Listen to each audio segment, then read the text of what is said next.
Petrol diesel పైన వ్యాట్ని ఇది రెండోసారి తగ్గించడం, తీవ్ర స్థాయిలో ఈ ధరలు పెరుగుతూ వెళ్ళిపోయిన తరువాత మొదటిసారి తగ్గించిన ఇది పెద్ద తగ్గింపు కాదని రాష్ట్రాల నుంచి కొంత వ్యతిరేకత కనిపించింది, విముఖత కనిపించింది, పెద్దగా స్వాగతించిన సందర్భాలు తక్కువగా కనిపించింది. కానీ రెండోసారి కూడా భారీగా తగ్గించారు చెప్పాలంటే.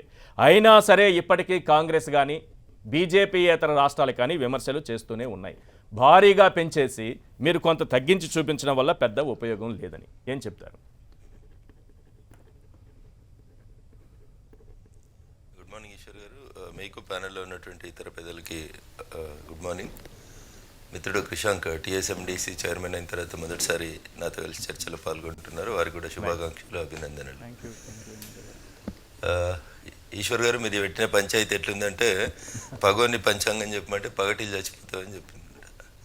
అట్లుంటే 39% పెరిగినటువంటి వాటిని 19% తగ్గించిన తర్వాత ఏమైనా ఇంపాక్ట్ ఉంటుందా ఉండదా అని అడిగితే ఏం చెప్తారు?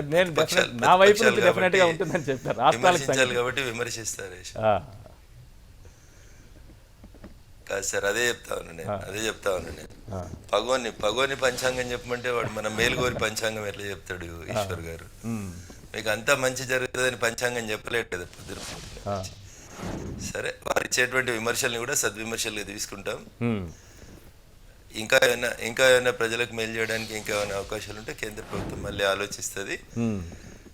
సమయం సందర్భాన్ని బట్టి మరొకసారి ఆ దిశగా ఏమైనా అడుగులు పడడానికి అవకాశం ఉంటే కేంద్ర బడ్జెట్ని, ఆర్థిక వ్యవస్థని అన్నింటినీ దృష్టిలో పెట్టుకొని కరోనా పాండమిక్ సిచ్యువేషన్ తర్వాత దేశం తిరిగి ఒక ట్రాక్ మీదకి వస్తున్నటువంటి ప్రస్తుత తరుణంలో కేంద్ర ప్రభుత్వం తన ఆదాయ వనరులను కొంతవరకు తగ్గించుకొని పేద ప్రజలకు మేలు చేయాలని తీసుకున్న ఈ నిర్ణయాన్ని స్వాగతించాలని మీ ద్వారా మిగతా పెద్దలందరికీ కూడా నేను విజ్ఞప్తి చేస్తా ఉన్నాను.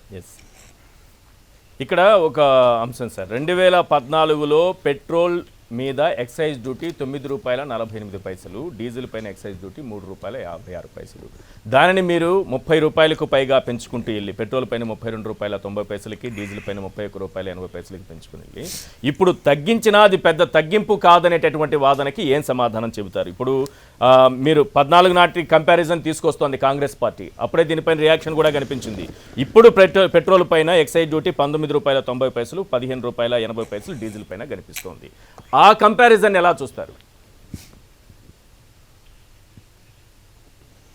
సార్, నేను ఒకటే లైన్లో చెప్పినాను సార్, ఇంకా అంతకంటే ఎక్కువ కాంగ్రెస్ పార్టీకి విమర్శించడానికి వేరే అస్త్రం లేదు కాబట్టి తప్పనిసరి పరిస్థితులలో వారు విమర్శించక తప్పదు. అప్పుడు ఆ లెక్కన కాంగ్రెస్ పార్టీ విమర్శించాలనుకుంటే అంతకంటే ముందు 10 సంవత్సరాల క్రితం ఉన్నటువంటి ఎక్సైజ్ డ్యూటీ ఎంత ఉండే, ఆ తర్వాత పెరిగినటువంటి ఎక్సైజ్ డ్యూటీ ఎంత అయింది అనేది కూడా ఒకసారి కంపారిటివ్గా ప్రజలకు చెప్తే బాగుంటుంది. వాళ్ళు చెప్పడానికి సిద్ధంగా లేకపోతే మేమైనా చెప్తాం ఆ పరిస్థితి. ఇప్పుడు బీజేపీ ఇతర రాష్ట్రాలకు ఏం చెప్తారు మీరు? నేను రాష్ట్ర ప్రభుత్వాలకు చేసేటువంటి విజ్ఞప్తి ఏంటంటే, అదే ఏ రాష్ట్ర ప్రభుత్వానికైనా మేము చేసేటువంటి విజ్ఞప్తి ఒకటే, అవకాశం ఉన్న చోట కొంతవరకు వాటిని తగ్గించి పేద ప్రజల మీద భారం పడకుండా ఏమైనా ఆలోచన ఉంటే మన రాష్ట్ర బడ్జెట్ కి అంచనాలకి అనుగుణంగా తగ్గించే అవకాశం ఉంటే తగ్గించి పేద ప్రజలకు న్యాయం చేయమని చెప్పి మేము వారికి అప్పీల్ చేయగలుగుతాం. అప్పీల్ తప్ప ఏం డిమాండ్ అయితే పెద్దగా ఏముండే అవకాశం లేదు. ఇది వరకు ముఖ్యమంత్రి కేసీఆర్ గారు ఒక మాట అన్నారు, మీరే భారీగా పెంచేసుకుని మీరే తగ్గించేసుకుంటే మేము ఎందుకు తగ్గించాలి అని. అది కాంగ్రెస్ పార్టీ స్టాండ్ కూడా అదే, కేసీఆర్ గారి స్టాండ్ కూడా అదే. So we cannot order it. If we can order it, we would have decreased on behalf of states also. That is the right of the states. That is the discretion of the state governments. ప్రజల నుంచి వచ్చేటువంటి ఒత్తిడిని ఎట్లా తట్టుకుంటారు, తగ్గిస్తారా పెంచుతారా అనేది వారి విఘ్నత, వారి విచక్షణకు వదిలేస్తాం. But on behalf of the, ఈ రాష్ట్రంలో ఒక ప్రతిపక్షంగా ఆన్ బిహాఫ్ ఆఫ్ ద ప్రజల తరఫు నుంచి మేము అడుగుతాం, రాష్ట్ర ప్రభుత్వాన్ని డిమాండ్ చేస్తాం, అప్పీల్ చేస్తాం, విజ్ఞప్తి చేస్తాం. రఘునందన్ రావు గారు ఏం సమాధానం చెప్తారు? రాష్ట్రానికి వచ్చే ఆదాయానికి కూడా గండి కొట్టేశారు. పైగా మీరు పెంచింది ₹9.48 నుంచి దాన్ని ఎక్కడికి తీసుకెళ్లారు? ₹32.90 తీసుకెళ్లారు ఎక్సైజ్ డ్యూటీని. ఇప్పుడు తగ్గించారు. తగ్గించినా సరే అది ఎంత ఉంది? ₹19 పైన ఉంది ఇప్పటికి.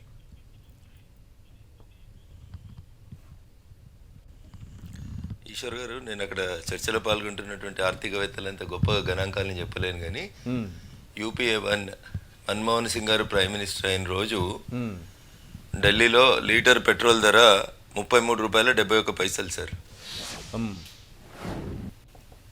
ఎస్ చెప్పండి. 10 సంవత్సరాల యూపీఏ 1 యూపీఏ 2 పాలన అయిపోయిన తర్వాత, అవును. మన్మోహన్ సింగ్ గారు ప్రైమ్ మినిస్టర్ అయిపోయిన తర్వాత, నరేంద్ర మోడీ గారు ప్రైమ్ మినిస్టర్ అయ్యేటప్పుడు పెట్రోల్ ధర 71 రూపాయి 41 పైసలు, అదే న్యూఢిల్లీలో. ఎస్, డీజిల్ 55 రూపాయలు తక్కువ. అంటే 10 సంవత్సరాల్లో 33 రూపాయల ఒకటే చెప్పనీరు, జనాలను ఎందుకు కన్ఫ్యూజన్ చేశారు. 10 సంవత్సరాల్లో 33 రూపాయల 71 పైసలు ఉన్నటువంటి పెట్రోల్ ధర 71 రూపాయి 41 పైసలు అయింది సార్. అంటే ఎంత పెరిగింది సార్? 33 రూపాయలకి 38 రూపాయలు కలిపిరు సార్. ఓకే, అంటే డబుల్ కంటే ఎక్కువ పెంచారు సార్ వాళ్ళు. ఇప్పుడు ఆర్థిక శాస్త్రాలు, గణాంకాలు, డెవల్యూషన్ ఆఫ్ ఫండ్స్లోకి పోయి చెప్పాలంటే యూపీఏ 1లో డెవల్యూషన్ ఆఫ్ ఫండ్స్ 32% ఉండే సార్. అవును. నరేంద్ర మోడీ గారు ప్రధానమంత్రి అయిన తర్వాత డెవల్యూషన్ ఆఫ్ ఫండ్స్ని 42% పెంచారు ఈశ్వర్ గారు. అవును.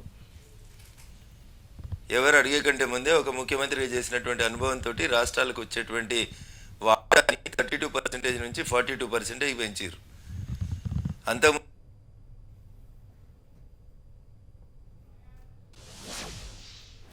30% ఉన్నటువంటి డెవల్యూషన్ ఆఫ్ ఫండ్స్ ని 32% చేయడానికి 10 years పట్టింది సార్ గత ప్రభుత్వ హయాంలో, యూపీ హయాంలో.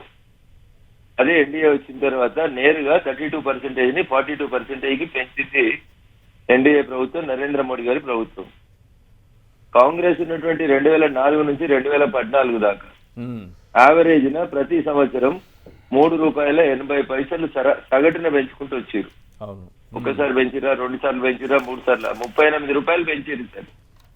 డబుల్ చేసారు సార్, డబుల్ కంటే ఇంకొక క్వార్టర్ ఎక్కువనే పెంచారు. ఇవి గణాంకాలు సార్.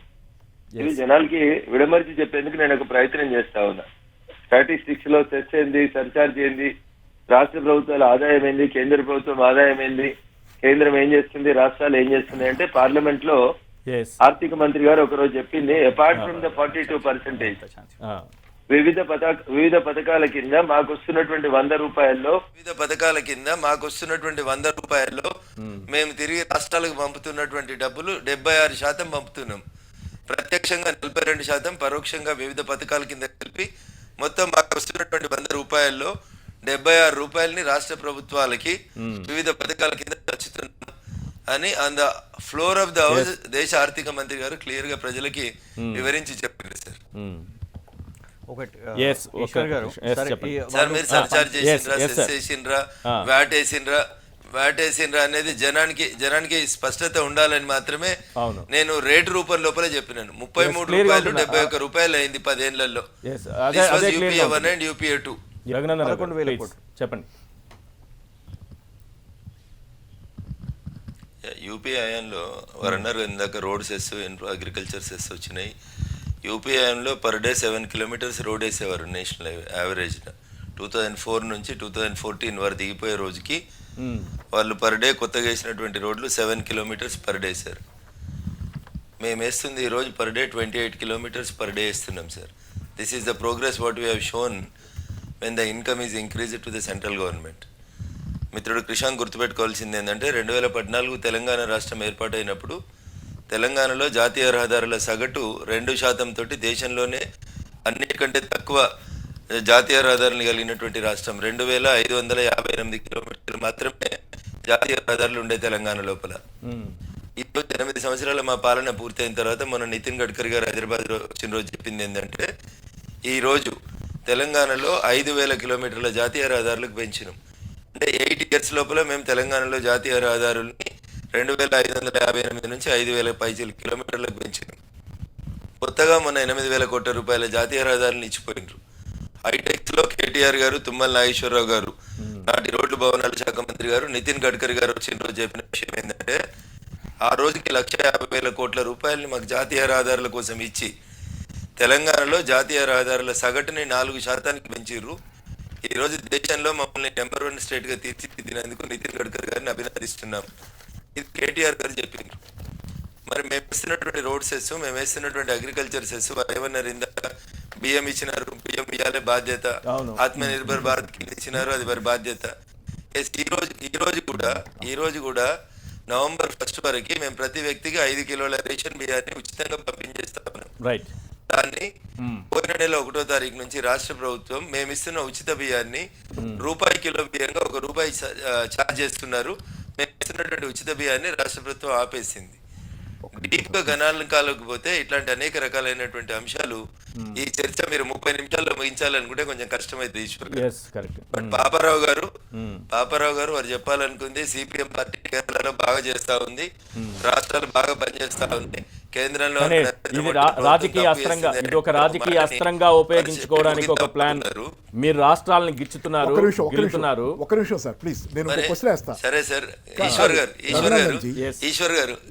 ఈశ్వర్ గారు సరే వారు ఒకటే మాట పాపారావు గారు, 1 లైన్ ఐ విల్ కన్క్లూడ్. సరే మేమన్నీ తప్పులే చేస్తున్నాం అనుకోండి, మరి కేరళ రాత్రికి రాత్రి ఎందుకు తగ్గించింది?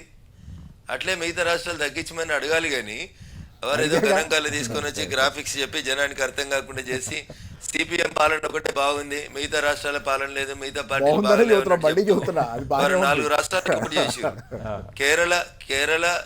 కేరళ, తమిళనాడు, తెలంగాణ, ఆంధ్రప్రదేశ్ 4 రాష్ట్రాలు వచ్చినాయి. అంటే వారు ఏ భావజాలాన్ని వ్యాప్తి చేయాలనుకుంటున్నారో అదే సిపిఎం భావజాలాన్ని వ్యాప్తి చేస్తా ఉన్నారు. అందుకని నేను చర్చ ప్రారంభించినప్పుడు ఒక లైక్ చెప్పిన అస్సలు కాదు కానీ విశ్లేషకుని కాదు, నేను సిపిఎం నాయకుని అని చెప్తే నేను స్వాగతిస్తాను. దేశంలోనే ఉంది కేరళ, దేశంలో ఉన్న కేరళ. ఇంకొకటి కూడా చెప్తా రఘునందన్ జీ, లెఫ్ట్ భావజాలం ఉన్నటువంటి పెద్దల్ని ఎవరన్నారు పార్టీలో లేను సార్, నేను పార్టీలు లేవు, నాకు పార్టీలు వద్దనుకున్నాను, నేను పార్టీలే పడవు నాకు అనుకున్నా, నాకు వద్దు ఈ అన్ని పార్టీలు, ఏ పార్టీలు వద్దనుకున్నా. భావజాలం ఉంటే తప్ప పాపమా? భావజాలం మన అనలిస్టులు చాలా మందికి బీజేపీ భావజాలం ఉంది, నేనేం చేస్తాను దానికి? నేను అంటున్నానా వద్దాక, నేను అంటున్నానా వాళ్ళని బీజేపీ వాళ్ళు మీరని? నేను తప్పుపట్టట్లేదు కానీ వారు కన్క్లూజన్ లో ఎడికొచ్చిండ్రు. కేరళ, తమిళనాడు, తెలంగాణ, ఆంధ్రప్రదేశ్ బాగా చేస్తున్నాయి, దేశంలో మిగతా ఏ రాష్ట్రాలు బాగలేవని చెప్పదలుచుకున్నారు కదా. ఇన్ టోటల్ గా దాని అర్థం ఏంది అని అంటే వారి మనసులో ఉన్న భావజాలాన్ని మీరే చెప్పారు ఇందాక, 4 రాష్ట్రాల పేరే చెప్పారు మీరు. దట్ ఈస్ సంక్షేమ భావజాలం. రాష్ట్రాల్లో బాగా చేస్తా ఉన్నాయి, అన్ని రాష్ట్రాల్లో సిపిఎం లేదు, అది సంక్షేమ భావజాలం. చెప్పదలుచుకున్నది అదే కదా. సరే ఒక నిమిషం నేను మరి నవంబర్ దాకా కేంద్ర ప్రభుత్వం ఉచితంగా ఇస్తున్నటువంటి బియ్యాన్ని రాష్ట్ర ప్రభుత్వం ₹1 ఛార్జ్ చేస్తుంది, చేయకండి నేను చెప్పరావట్లేదు కదా మీకు. ఒకటే నిమిషం ఒక్క తెలంగాణ రాష్ట్రానికి మేము అధికారంలోకి వచ్చిన 8 సంవత్సరాలకు ఇచ్చిన డబ్బులు 3 లక్షల కోట్లు అనేది గణాంకాలు కనబడుతున్నాయి కదా సార్. అట్లాంటి 27 రాష్ట్రాలు ఉంటాయి కదా. ఇంకా మామూలుగా వచ్చాయి సార్, మీరు ఇచ్చేది సార్? మామూలుగా పెరిగిన ఇన్ఫ్రాస్ట్రక్చర్ ని గుర్తించుర్రి, కనెక్టివిటీని పెంచండి. అదే కనెక్టివిటీ పెంచడానికి మీరు పెట్రోల్ డీజిల్ డబ్బులు వాడితే రోడ్లు పాపారావు గారు 2% 4% పెంచాం. 2% యావరేజ్ 4% ఎందుకు పెరిగింది ఈ రోజు తెలంగాణలో? అప్పులు చేస్తే పెరిగిందా లేకపోతే పెట్రోల్ డీజిల్ డబ్బులతో పెరిగిందా? రోడ్ కనెక్టివిటీ పెరుగుతుంది. అప్పులు చేస్తే పెరిగిందా, పెట్రోల్ డీజిల్ డబ్బులతో పెరిగిందా? కనెక్టివిటీ గణాంకాలు ఉన్నాయి కదా. ఉన్నాయి, అదే చెబుతుంది. 3.4 ఉన్నటువంటి అప్పు 3 లక్షల కోట్లు అని చెప్తున్నారు కదా. అదే చెప్తా ఉన్నా, ఒక్క ఎన్హెచ్ఏకి 3.47 లక్షల కోట్లు అప్పు ఉందని చెప్తుండ్రు. తెలంగాణ రాష్ట్రానికి ఇచ్చిందే 3 లక్షల కోట్లు. మీరు ఇచ్చేది సార్ వాటా సార్ 31%, మీరే చెబుతున్నారు 42% అని. 42% వాటా అని మీరే చెబుతున్నారు, మళ్ళీ మేము ఇచ్చామని చెబుతున్నారు మీరు. పాపారావు గారు పొంతనలేని ఆర్గ్యుమెంట్ చేయొద్దు పాపారావు. ఉంది దాని జెన్యూన్ గా రైట్ గా దేంట్లో స్ట్రైట్ గా వస్తున్నటువంటి ట్యాక్స్ లో స్ట్రైట్ గా వస్తున్న డబ్బులలో స్ట్రైట్ గా వస్తున్న ట్యాక్స్ 32% వచ్చేది ఇంతకుముందు డెవల్యూషన్ ఆఫ్ ఫండ్ లో. ఇప్పుడు స్ట్రైట్ గా మేము 42% ఇవ్వడం కాకుండా ఇందాక అదే చెప్పిన నేను మీకు, ఇతరత్ర స్కీముల కింద మేము ఇచ్చిన అన్ని కలుపుకుంటే తిరిగి రాష్ట్రాలకు వస్తుంది 76% అని చెప్తా ఉన్నాం మేము. మీరు అది వినకుండా ఇది 42% డెవల్యూషన్ ఆఫ్ ఫండ్స్ లో వచ్చేది కాకుండా నేషనల్ హైవేకి ఇచ్చినటువంటి 3 లక్షల కోట్లు తెలంగాణ రాష్ట్రానికి వేరే పద్దు సార్. రైట్ రఘునందన్ గారు. ఇందాక మిత్రుడు క్రిషాంక్ మాట్లాడుతూ ఏం చెప్తా ఉన్నారంటే, టోల్ ట్యాక్స్ల మీద ప్రభుత్వానికి గతంలో వచ్చేటువంటి ఆదాయం 11,000 కోట్లు ఉంటే ఇవాళ 26,000 కోట్లు అయింది, బాగా డబ్బులు దండుకుంటున్నారు వీళ్ళు, 55% ఆదాయం పెరిగినట్టు మిత్రుడు లెక్కలు చెప్పినట్టు వినబడింది. నేను కొంచెం దూరంలో ఉన్నాను కాబట్టి నాకు అది సరిగా వినబడలేదు. ఆ ఫిగర్స్ వారు చెప్పింది ఎంత అనేది, మొత్తానికైతే వారు చెప్పిన దాంట్లో బాగా పెంచినట్టు చెప్తూ వచ్చినట్టున్నారు క్రిషాంక్ గారు. నేను మిత్రుడు క్రిషాంక్కి మీ ద్వారా ఒక సూచన ఏంటంటే, గతంలో ఉన్నటువంటి వాహనాలు పర్ డే హైదరాబాద్ లోపల 35,000 వాహనాలు అమ్ముడుపోయేటి సార్. 2 వీలర్లు, 3 వీలర్లు, 4 వీలర్లు అన్ని కలిపి ఒక హైదరాబాద్ని ఉదాహరణగా తీసుకుంటే 35,000 వాహనాలు అమ్ముడుపోయేటి సార్. ఈ రోజు 1,00,000 వాహనాలు అమ్ముడుపోతున్నాయి సార్ పర్ డేకి. 2, 3 అండ్ 4 వీలర్స్ అన్ని కలిపి హైదరాబాద్లో భాగ్యనగరంలో లెక్కేసుకుంటే రోజు కొత్తగా రోడ్ల మీదకి వస్తున్నటువంటి వాహనాల సంఖ్య 1,00,000 సార్. Hyderabad statistics sir. 33,000 వాహనాలు రోడ్డు మీదకి వస్తే ట్యాక్స్ ఎంత వస్తుంది? 1,00,000 వాహనాలు రోడ్డు మీదకి వస్తే ట్యాక్స్ ఎంత వస్తుంది? కేంద్ర ప్రభుత్వం ట్యాక్స్ పెంచినట్ల వినియోగదారులకి కనెక్టివిటీ పెరిగి, ఆర్థిక వనరులు పెరిగి, వాళ్ళు కొత్త వాహనాలు పెరగడం వల్ల పెరిగినటువంటి ట్యాక్సా? మీరు ఒకసారి ఆలోచించండి. 2004లో ఈ దేశంలో ఉన్నటువంటి వాహనాల సంఖ్య ఎంత? ఈరోజు 2022లో ఈ దేశంలో ఉన్నటువంటి వాహనాల సంఖ్య ఎంత? వాహనాలు పెరిగినాయి కాబట్టి ట్యాక్స్ పెరుగుతుంది ఆటోమేటిక్గా. దానివల్ల ఇన్కమ్ పెరుగుతుంది. ఆ రోజు వాహనాల సంఖ్య 33,000, ఈ రోజు వాహనాల సంఖ్య 1,00,000 పర్ డే కొత్తగా వచ్చేటివి. చిన్న ఇంటర్వెన్షన్ రఘునందన్. రైట్. నేను ఈనాడు అనేటువంటి సంస్థలో రిపోర్టర్ గా పనిచేసినప్పుడు చెప్పండి. సిగ్నల్స్ దగ్గర ఎంత పెట్రోల్, డీజిల్ మనం గాలుస్తున్నాం అనేది ఒక శాస్త్రీయ సర్వే జరిగింది సార్. అన్ని మెట్రో నగరాలతో పాటు భాగ్యనగరంలో కూడా ఎంత సిగ్నల్ దగ్గర పెట్రోల్, డీజిల్ వేస్ట్ అవుతా ఉంది. ఎందుకంటే బండి ఆపిన తర్వాత మనం ఖాళీగా ఉంటాం కదా, ఎక్సిలరేటర్ బుర్బుర్ అనిపిస్తూ ఉంటాం కదా. 10,000 కోట్ల రూపాయల డీజిల్, పెట్రోల్ అని మనం ఓన్లీ సిగ్నల్ దగ్గర పరాయణం తగలబెడుతున్నామని ఆలోచించిన తర్వాతనే ఫ్లైఓవర్లు కానీ, సిగ్నల్ లేనటువంటి సిటీలను కానీ మెట్రో సిటీలుగా మార్చాలని కేంద్ర రాష్ట్ర ప్రభుత్వాలు సంయుక్తంగా ఆలోచించి పొల్యూషన్ తగ్గించడం ఒకటి, రోడ్ల విస్తరణ ఒకటి, 2 సిగ్నల్ లేకపోవడం, 3 అవసరం ఉన్న చోట ఫ్లైఓవర్లు కట్టడం, ఇట్లాంటివి చేయడం వల్ల ఈ 10,000 కోట్ల వేస్ట్ ఫ్యూయల్ ఏదైతే సిగ్నల్ దగ్గర కాలుతుందో దాన్ని ఒక 5,000 కోట్ల కన్నా తగ్గించాలని ప్రయత్నం చేశారు. కానీ దురదృష్టం ఏంటంటే 10 years ఆఫ్ స్టడీ తర్వాత 10,000 కోట్లు 5,000 కోట్లకు తగ్గలేదు సార్. అది 20,000 కోట్లకు అయింది. ఎందుకైంది మరి? ఎన్ని రోడ్లు పెరిగి, ఎన్ని ఫ్లైఓవర్లు పెరిగిన తర్వాత అంత డబ్బు తగలబడుతుంది అక్కడ అనేది ఆలోచిస్తే వాహనాల సంఖ్య పర్సెంటేజ్ విపరీతంగా పెరిగిపోయింది సార్. సర్వే చేసిన 2001లో ఉన్నటువంటి వాహనాలు ఎన్ని, ఈ రోజు 2022లో ఉన్నటువంటి వాహనాల సంఖ్య ఎంత అనేది చూస్తే పెరిగిన కాలుష్యం కానీ, పెరుగుతున్న ఆదాయాలు కానీ అదే పర్సెంటేజ్ లో పెరుగుతున్నాయి అనేది నేను మీ ద్వారా వారికి చేస్తున్నటువంటి. దానికి ఆన్సర్ చేశారు. ఇది ఒకటి చెప్పండి సార్. రాష్ట్రాలతో పంచుకునేటటువంటి ఆదాయం మీరు పెంచుకున్నారు, ఎక్సైజ్ డ్యూటీల రూపంలోనూ, సెస్సుల రూపంలోనూ మీరు తీసుకుంటున్నారు, ప్లస్ రాష్ట్రాలకు ఇచ్చేటటువంటి వాటిలో కోతలు పెట్టారు. ఈశ్వర్ గారు, ఇది పాపారావు గారి క్వశ్చన్, దానికి ఆన్సర్. ఈశ్వర్ గారు, ఎక్కడ కూడా కేంద్ర ప్రభుత్వం అబ్రప్ట్ గా పర్సంటేజ్ లేకుండా, పద్ధతి లేకుండా భారత రాజ్యాంగాన్ని డీవియేట్ చేసి, గత ప్రభుత్వాల ట్రెడిషన్స్ని డీవియేట్ చేసి ఏ పొరపాటు కూడా చేయదు, ఏ ప్రభుత్వం కూడా చేయజాలదు. అది గుర్తుంచుకోవాలి. అందుకని బదనాం చేయాలనేటువంటి ఒక ఉద్దేశం మనకుంటే ఏ రకంగానైనా బదనాం చేయడానికి అవకాశం ఉంటుంది. ఈశ్వర్ గారు, స్టాటిస్టిక్స్ అన్ని తీసుకొని చర్చ టీవీలో కూర్చొని ఒక 4 గంటలు పెడదామంటే నేను రెడీ ఉన్నాను, నేను సిద్ధంగా ఉన్నాను. ఏ రోజు ఇన్ఫ్లేషన్ ఎంత ఉంది, ఏ రాష్ట్రంలో ఎంత ఉంది, మీరు 40 నిమిషాల్లో అందుకే ఎక్స్టెండ్ మీరు అన్న మాటకే ఎక్స్టెండ్ చేశారు. ఆర్థిక వ్యవస్థను అంతా చెప్పండి, మీరు స్టార్టింగ్ అందుకే ఎక్స్టెండ్ చేశాను. అంత ఈజీగా కన్విన్స్. ఒకసారి మళ్ళొక రోజు పిలవండి సార్. తప్పకుండా. ఈశ్వర్ గారు, ఒకటి కరోనా పాండమిక్ సిచ్యువేషన్, 2 ప్రపంచవ్యాప్తంగా ఆటోమొబైల్ రంగం ఎదుర్కొంటున్నటువంటి సంక్షోభం ఏంటంటే పెట్రోల్, డీజిల్ వాహనాలను తగ్గించి అందరు కూడా ఎలక్ట్రికల్ వాహనాల వైపు మూవ్ అవుతా ఉన్నారు. వారు ఏదో అన్నారు 2 వీలర్స్ అన్ని పల్లెటూర్లలో కొంటుర్రు అని. ఏ నియోజకవర్గానికి పోదాం, ఏ ఊరికి పోదాం పాపారావు గారు, కార్ల సంఖ్య పల్లెటూర్లలో కూడా పెరిగింది కరోనా పాండమిక్ సిచ్యువేషన్ తర్వాత. ఎవరికి వాళ్ళు తమ సొంత వాహనంలో ట్రావెల్. తప్పు సార్, తప్పు. పాపారావు గారు వినండి దయచేసి. మేము గ్రౌండ్ లో ఉన్న వాళ్ళం సార్. 2001లో 2 వీలర్స్ కొన్న వాళ్ళ పర్సెంటేజ్ ఎంత, 2021లో కొన్న వాళ్ళది ఎంత, లేదా కరోనా పాండమిక్ కంటే ముందు 2018లో కొన్నటువంటి 2 వీలర్స్ పర్సెంటేజ్ ఎంత, ఒకసారి గణాంకాలు తీసుకుందాం. అందుకనే నేను ఈశ్వర్ గారిని ఏమడుగుతున్నా, ఒక 4 గంటలు టైం పెట్టి ఈశ్వర్ గారు మమ్మల్ని మళ్ళీ మా ముగ్గురునే పిలువుండ్రి, అప్పుడు మాట్లాడుకుందాం, ఏ సబ్జెక్ట్ మీద అయినా మాట్లాడుకుందాం అని చెప్తా ఉన్నా. కరోనా పాండమిక్ సిచ్యువేషన్ తర్వాత ప్రజలు 2 వీలర్లు కొనేటువంటి పర్సెంటేజ్ తగ్గించి 4 వీలర్స్ కొనేటువంటి పర్సెంటేజ్ పెరిగింది. ప్రతి కుటుంబం తనంతట తాను సెల్ఫ్ రవాణా వ్యవస్థ వైపు అడుగులేస్తుంది. అందుకనే మీరు ఎప్పుడైనా పండుగ పూట వస్తే నేషనల్ హైవే మీద కొన్ని కిలోమీటర్ల మేరకి కార్లు లైన్ కడతా ఉన్నాయి, అందరూ పల్లెటూర్లలో పోతున్నారు, పట్నం ఖాళీ అయింది అనేటువంటి వార్తల్ని మనం గమనిస్తా ఉన్నాం. ఎవరి సొంత ట్రాన్స్పోర్ట్ ని వారు వాడుకుంటున్నారు కాబట్టి ఈ రకమైనటువంటి చేంజ్ వచ్చింది. ఆలోచించాలి. మాటలు మాట్లాడతారు కాబట్టి మీరు ప్రజలకు దూరం అవుతారు పాపారావు గారు. జనాలు నిర్ణయాల వెనుక సిద్ధాంతరహితమైనటువంటి ఆర్గ్యుమెంట్లు చేయొద్దు. ఇప్పుడు నిర్ణయాల వెనుక ఈ దేశంలో పుట్టి ఈ దేశాన్ని అట్లా నాశనం కావాలని కోరుకోవడం దుర్మార్గం. కోరుకోవటంలా మీరు చేస్తున్నారని మేము అడ్డం రావాలని ట్రై చేస్తున్నాం.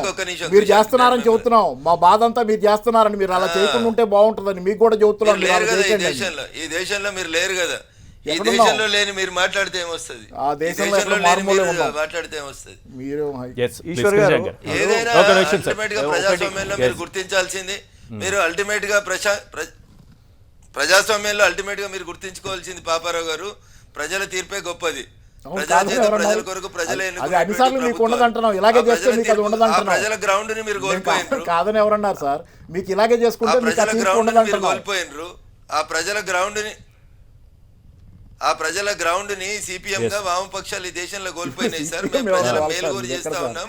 వాస్తవాలు ప్రజలకు అనుకూలంగా ఉంటున్నాయి కాబట్టి ప్రజలు మా వైపు ఉన్నారు సార్.